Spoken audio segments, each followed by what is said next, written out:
Hello and welcome back to my channel. Today I'm going to share with you the strategy that you could use to prepare for your exam of BPCG 173 just within a week or a couple days. So before any further delay, let's head into the video, the main content, which is BPCG 173. इस book में total 4 blocks हैं, first, second, third, fourth.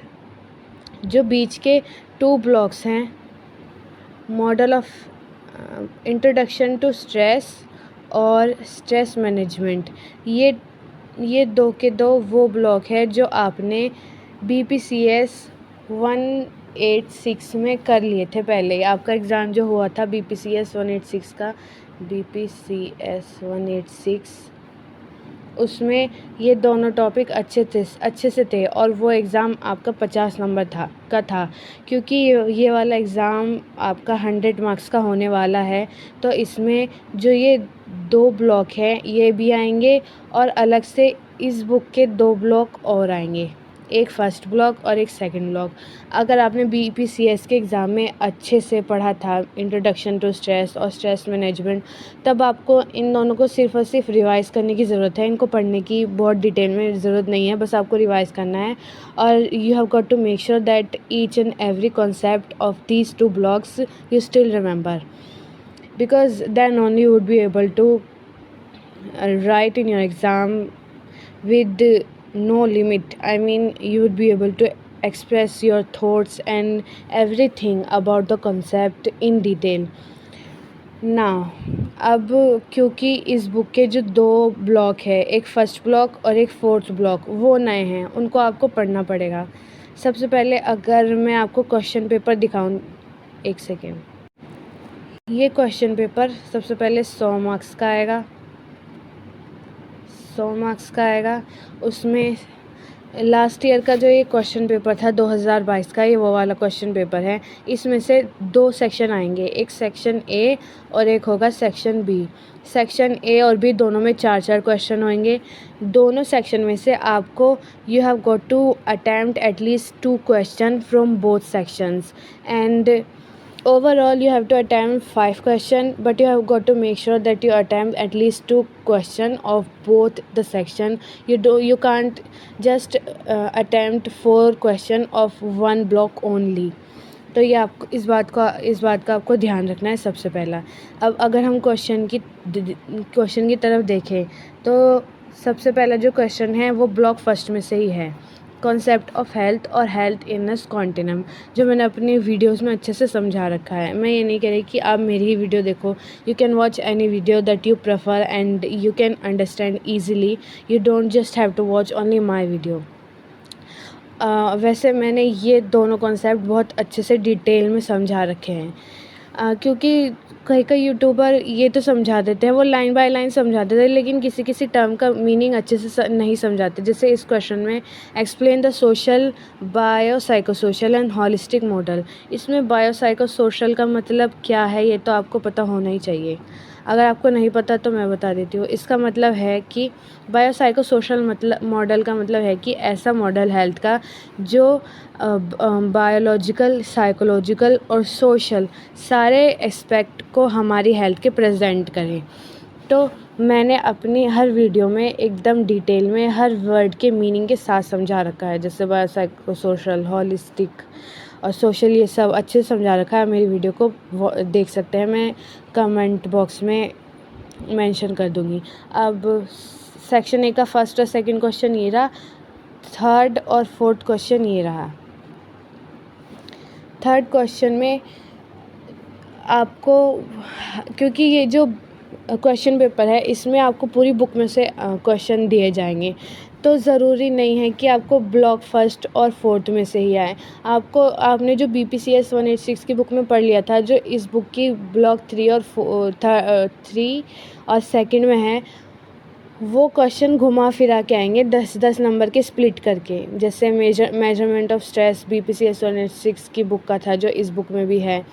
और ये जो acute और chronic pain है, ये block 4 में से एक सेशन है, यूनिट है. अक्यूट एंड क्रोनिक पेन, ऐसी पेन ऐसे ही नाम से है वो यूनिट। सबसे पहला एक्यूट और क्रोनिक पेन का मतलब क्या होता है। एक्यूट पेन का मतलब होता है जो कम समय तक रहता है। जो एक्यूट पेन होता है वो रहता तो कम समय तक है लेकिन बहुत सीवियर होता है। On the other hand chronic pain refers to the pain that remain for longer period of time, and it occurs as a session of pain, as a session of severe ache। और इस chronic pain में आता है migraine वगैरह जो बहुत long term के होते हैं, बहुत ज़्यादा सीवियर नहीं होते लेकिन होते हैं। और acute पेन में दूसरे तरीके के पेन आएंगे। अगर आपने वीडियो देखनी है, अगर डिटेल में समझना है, so you can ask me, you can tell me in the comment box, I can explain you everything. अब ये जो 4th क्वेश्चन है सेक्शन ए का, एक्सप्लेन द इफेक्ट ऑफ, ये भी जो 2 क्वेश्चन है, हर यूनिट में से, हर ब्लॉक में से 2-2 क्वेश्चन आएंगे। जैसे फर्स्ट ब्लॉक के यूनिट फर्स्ट से भी क्वेश्चन आया और सेकंड से भी क्वेश्चन आया। फिर ब्लॉक थर्ड और सेकंड और थर्ड में से भी क्वेश्चन आया, मेजरमेंट ऑफ स्ट्रेस, और ये रहा। और जो ये वाला क्वेश्चन है ये ब्लॉक 4 में से है। अब है सेक्शन बी, ये रहा सेक्शन बी। सेक्शन बी में भी 4 क्वेश्चन है। ये जो ये वाला है describe meditation, mindfulness, stress management वाला, ये ब्लॉक 3 में से है। और ये जो 3 क्वेश्चन हैं ये तीनों के तीनों ब्लॉक 4th में से है जो आपको पढ़ना पड़ेगा, ब्लॉक 4। यानी ब्लॉक फर्स्ट के यूनिट 1 में से भी क्वेश्चन आएगा और यूनिट 2 में से भी क्वेश्चन आएगा। और जो पहले क्वेश्चन आया था वो कॉन्सेप्ट ऑफ हेल्थ आया, कॉन्सेप्ट और एंड डेफिनेशन ऑफ हेल्थ आया था, ये वाला। अब इस बार में ये आया ना आया हम कुछ कह नहीं सकते, लेकिन बहुत इजी है। जो ब्लॉक फर्स्ट है उसको you have got to make sure that you completely read and understand what block 1 is and what they have described and provided you with in the block first of this book. क्योंकि जो ये block first है बहुत easy है। अगर आप block 4 भी ना करो तो ब्लॉक फर्स्ट ज़रूर करके जाना, क्योंकि BPCS वाली बुक में आपको स्ट्रेस मैनेजमेंट वाला जो दे दिया गया था वो 50 नंबर का था। अगर आपने अच्छे से पढ़ लिया है तो आपको फिर उसके बाद ब्लॉक फर्स्ट पूरा अच्छे से क्लियर कर लो, आपको कुछ ज़्यादा मेहनत करने की ज़रूरत नहीं है। ब्लॉक फर्स्ट में जो भी यूनिट है वो बहुत ईजी है। जैसे क्रॉस कल्चरल पर्सपेक्टिव, पिछली बार ये नहीं आया था तो शायद इसके चांस है कि ये वाला आ सकता है। हेल्थ इलनेस कॉन्टिनम हाँ, जो ये वाला 100 मार्क्स का क्वेश्चन आएगा आपका BPCG 173 का, इसमें एक डायग्राम भी आएगा। पिछली बार ये वाला हेल्थ इलनेस कॉन्टिनम वाला डायग्राम आया था और एक और आया था, तो आपको वो वाले क्वेश्चन मेक श्योर कि आप वो वाले क्वेश्चन कवर करो जिसमें डायग्राम दिए गए हैं।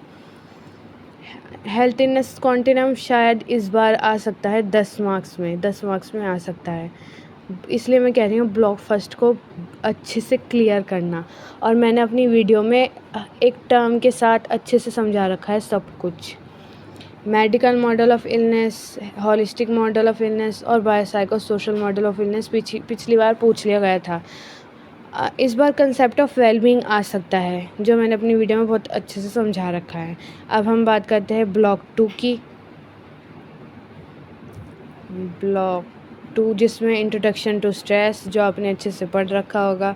इंट्रोडक्शन टू स्ट्रेस में है factor contributing to stress proneness, effect of stress. अगर आप चाहते हो कि मैं आपको समझाऊं टर्म के साथ, वोकेबुलरी के साथ, तो मैं आपको समझा सकती हूँ। You just have to make a comment and ask me for making a video for you, and please do subscribe to my channel because it is necessary. If I am making so many efforts for you, then you have got to make a subscription for me, just for me. आप इसमें आपको कोई cost नहीं लगेगी।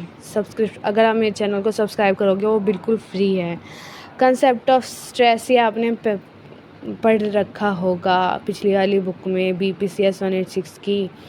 Types of stress भी बहुत easy है, और ये सब आपने उम्मीद है कि इस इंट्रोडक्शन टू स्ट्रेस और स्ट्रेस मैनेजमेंट, क्योंकि आपने BPCS 186 की बुक में कंप्लीट कर रखा होगा, तो आपको पढ़ने की, सिर्फ आपको रिवाइज़ करने की ज़रूरत है। अब मैं आ जाती हूँ promotion and physical mental health पर।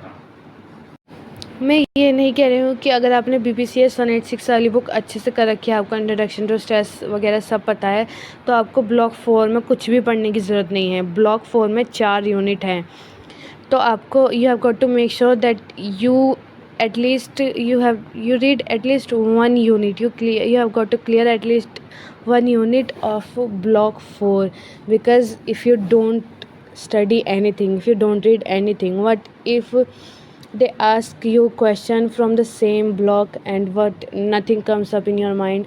So मेक श्योर कि आप ब्लॉक 4 में से जो ये 4 यूनिट हैं, इनमें से किन्हीं 2 को तो करके ही जाएं, क्योंकि आपको दोनों यूनिट में से 2-2 क्वेश्चन करने हैं, किसी में से 4 और किसी में से 1 भी नहीं, ऐसा नहीं कर सकते, ठीक है। फिज़िकल इलनेस और एक्सपीरियंसेस, इसमें illness related to food, diet and obesity पिछली बार आया था, तो इसके चांसेस है आएगा या नहीं आएगा, आ भी सकता है नहीं भी आ सकता है, क्योंकि पिछली बार आया था।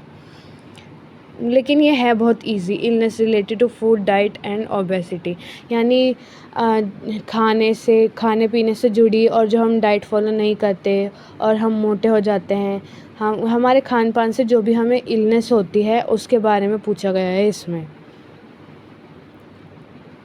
फिर आपका इसी यूनिट में है डिसऑर्डर, ये वाला बहुत अगर आप ब्लॉक 4 का कोई सा भी यूनिट करते हैं तो उसमें आपको DSM 5 के बारे में ज़रूर पता होना चाहिए, क्योंकि DSM की फुल फॉर्म ये है diagnostic and statistical manual of mental disorder 5, यानी ये वो है, इसमें रिकॉर्ड है उन मेंटल डिसऑर्डर का जो लोगों को होते हैं और जो लोगों में पाए गए हैं। तो ये एक स्टडी है जिसको आपको पढ़ना है, मतलब इसको मेंशन करके आपसे कोई भी क्वेश्चन पूछा जा सकता है, पिछली बार भी आया था। और ये वाला क्वेश्चन पिछली बार आया था 2022 के क्वेश्चन पेपर में, तो ये वाला भी इम्पोर्टेंट है। तो देखो, पहले एक ये हो गया, फिर दूसरा इसके बाद है unit physical illness experiences second, इसमें एक्यूट और क्रोनिक पेन भी आया था। तो अगर आप ब्लॉक 4 कर रहे हो तो आप यूनिट 9 और 10 पढ़ सकते हैं। यूनिट 9 और 10 में से ये भी नहीं कि आपको सभी पढ़ना है, उनमें से आधे पढ़ सकते हो। जैसे इसमें यूनिट 10 में आप एक्यूट और क्रोनिक पेन, क्रोनिक इलनेस, बस यही है इसमें। क्रोनिक इलनेस का मतलब जो बहुत, जैसे मैंने पहले बताया था, जो बहुत सालों तक, ज़िंदगी भर तक रहती है, जैसे कैंसर, HIV, एड्स, इसमें भी मेंशन किया है, ये रहा कैंसर, HIV, एड्स और जो हार्ट डिसीज़ होते हैं, क्रोनिक इलनेस। सबसे पहले आपको ये समझने की ज़रूरत है कि एक्यूट का मतलब क्या है और क्रोनिक का मतलब क्या है। एक्यूट का मतलब वो पेन जो थोड़े समय के लिए रहता है, क्रोनिक मतलब वो पेन जो बहुत लॉन्गर पीरियड के लिए रहता है। फिर आपका आ जाएगा यूनिट 11 में डिप्रेशन, एंजाइटी, साइकोमेटिक इलनेस और सब्सटेंस यूज़। जो साइकोमेटिक इलनेस है वो पिछली बार आया था, तो इसको पढ़ने की इतनी ज़रूरत है नहीं। सब्सटेंस यूज़ इस बार आ सकता है।